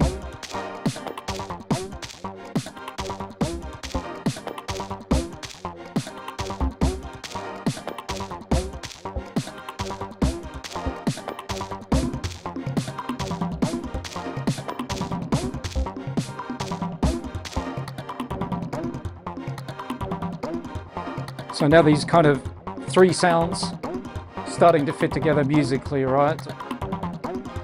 Let's try this note. I think I already did, but I'm just going to try again, another pitch.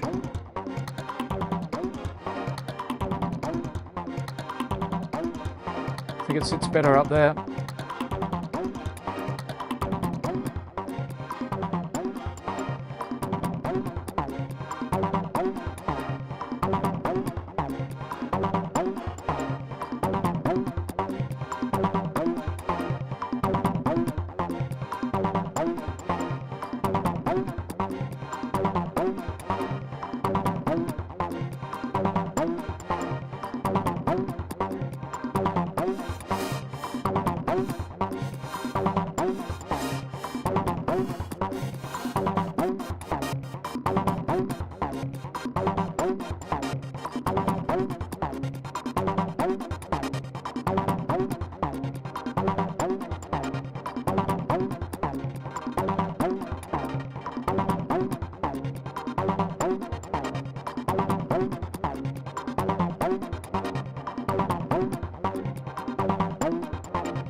Getting some LFO and envelope, opening and closing this filter a bit on the wavetable.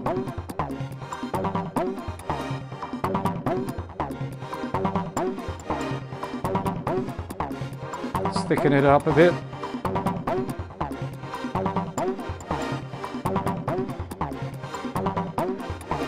Process it a little bit as well.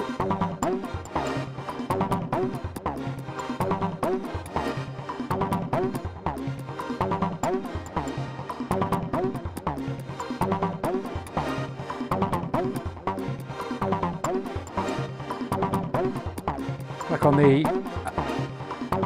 acid synth.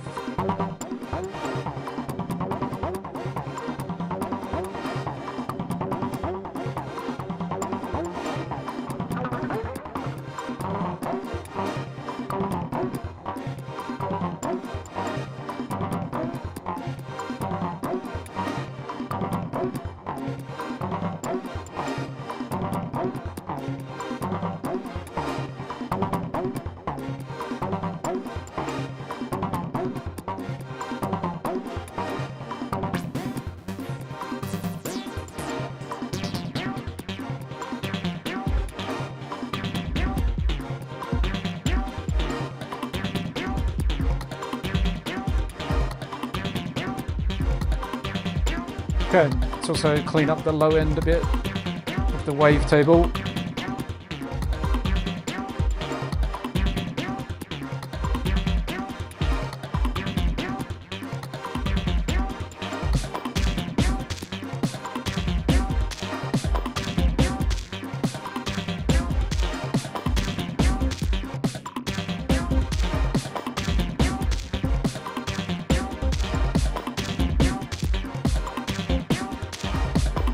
Save the clip that we've got here for the moment.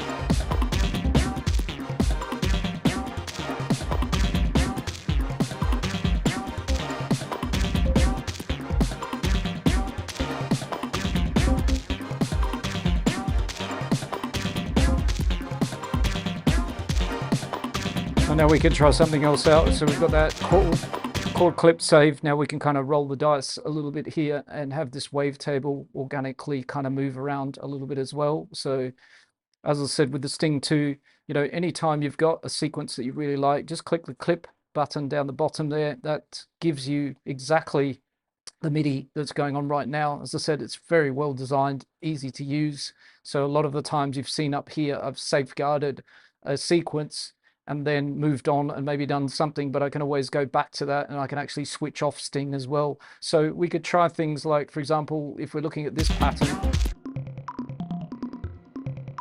and we turn off Sting and it's playing this pattern here that we safeguarded earlier, well, we can select all the notes, pitch them up, and we could turn this into a bit of a polymeter.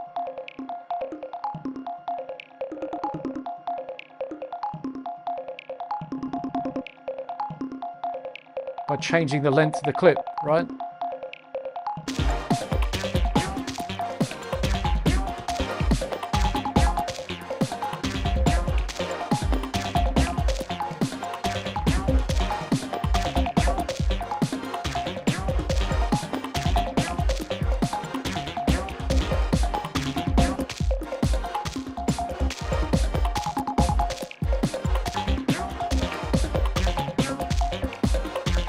So, yeah, as I said, that's an advantage of maybe sometimes copying the clip, bouncing it, turning off the sequence once you're done. But I've safeguarded the wavetable one, which is playing chords using some randomization of the incoming MIDI pitch. So we're sending just a C4 legato into this chain. It's getting randomized by the random MIDI effect. Sting is then accepting those pitches, making a sequence from it, and then we've got after that the expressive chord device, which is then turning this sequence into chords. And to be honest, we shouldn't really need to have to play anything there. Maybe I need to move my random device. So if we hit play,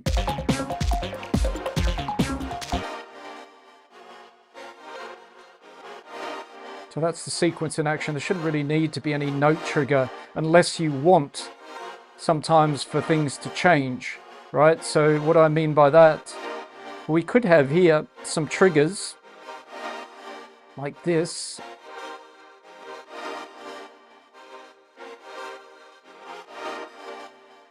Of different notes in the C major scale. Let's say we haven't really been playing around too much with that.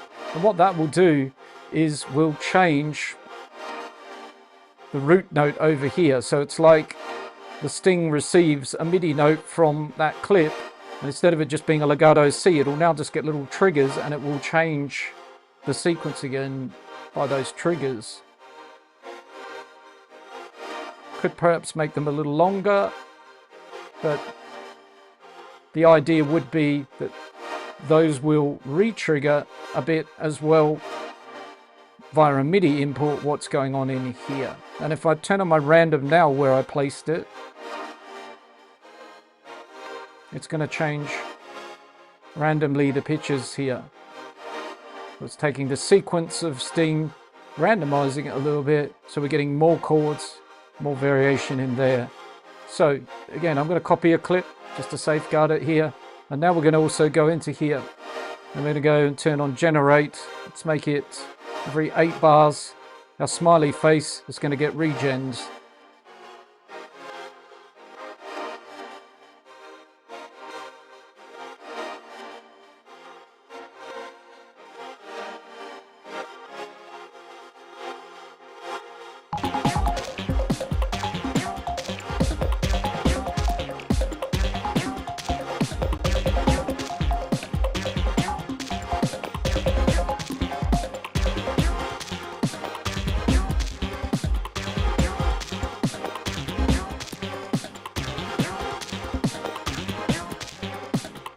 So this regen is interesting because you can keep on regenerating this sequence. You can also click in here.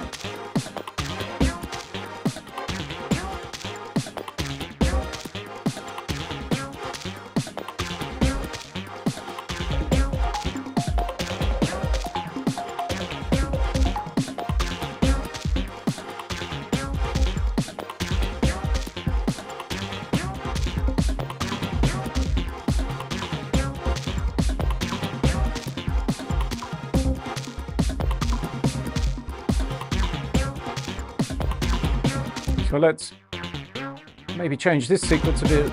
So let's safeguard it.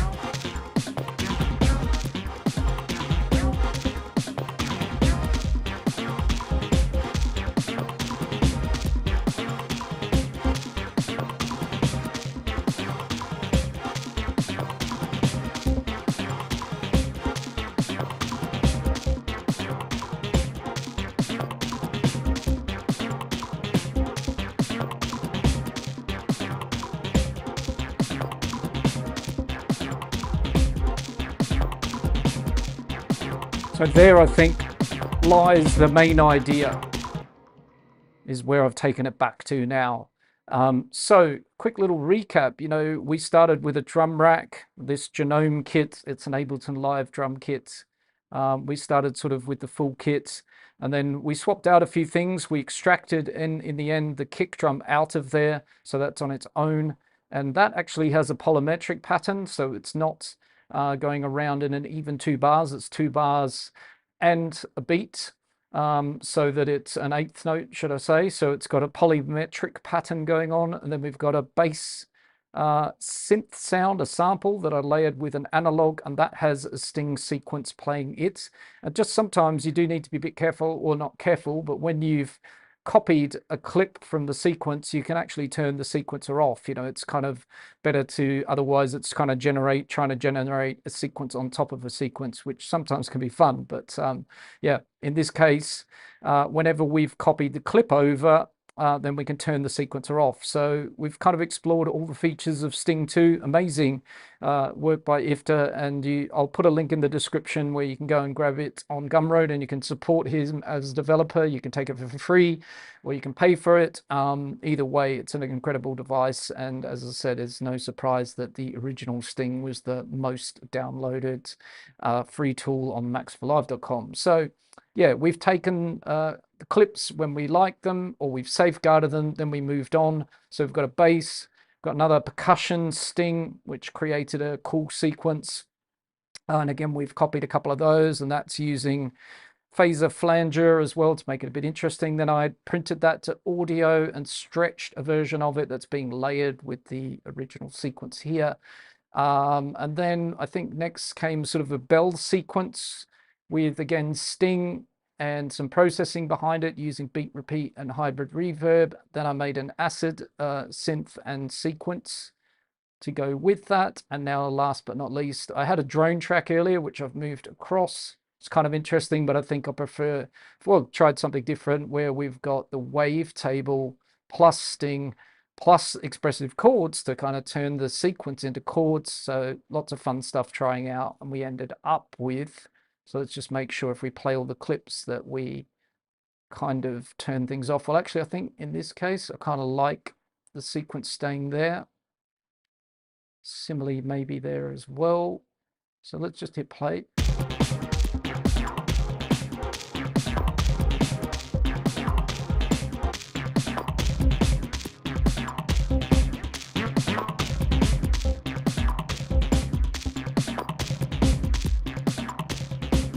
So if we just do instruments on their own, got this nice kind of bell.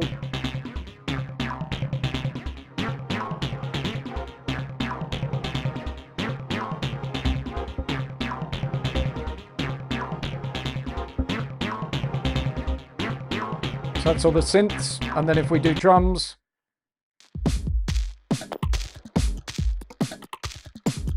got all these nice layers, and all together.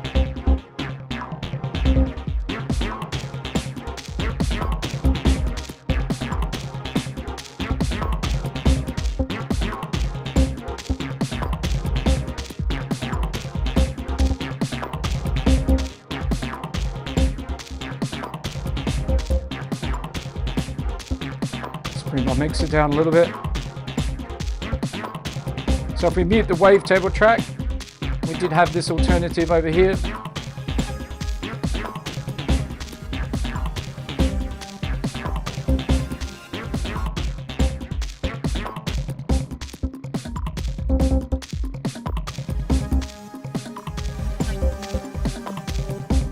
And it actually sounds quite okay, just needs a little bit of finessing, but that was also an idea I worked on earlier, which is kind of like a meld kind of drone.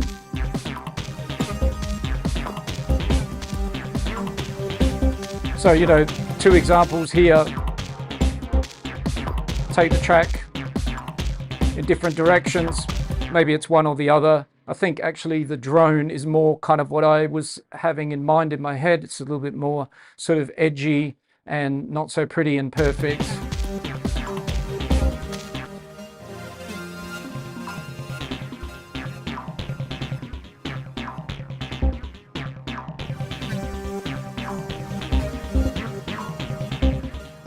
Yeah, so probably actually reinstate the drone, leave the chords off, but you know, things to decide at a second listen after the jam today.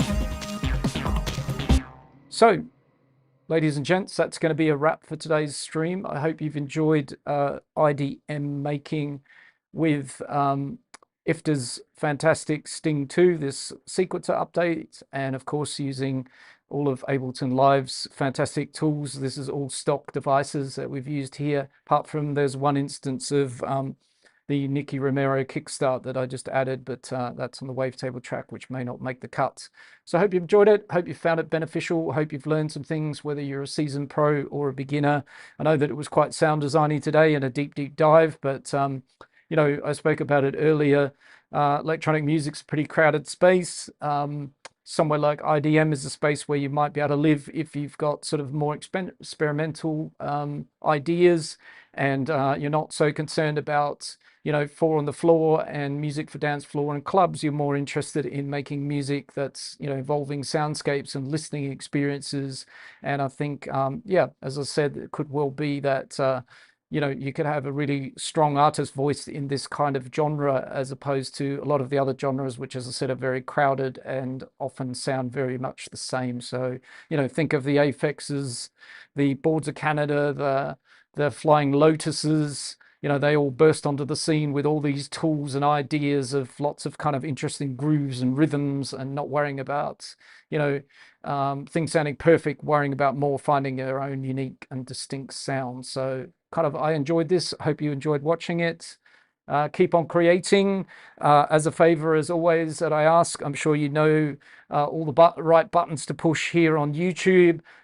It's much appreciated. You know, like, comment, and subscribe. Drop us a comment. Let us know what you might like to see in an upcoming video or a live stream. I do read all of those, and I'm always interested in feedback. Thanks to those of you who contributed to the chat today. Capers, Lords of Form, also aka Dr. Bones, I'm not going to try that, Demoir Des Moines, and Atakan Kitsakan, which I think I got it kind of about right. Thanks for getting involved and dropping some comments in the chat. It's been good to have you along the way. So take care, everybody. Have an amazing rest of your Sunday. Stay cool if you're in a hot part of the world. Keep on creating. And as I said, push all those buttons. It's much appreciated, and I'll catch you very soon in another video or live stream on the channel. Take care, everybody, and ciao for now. Goodbye. Ciao.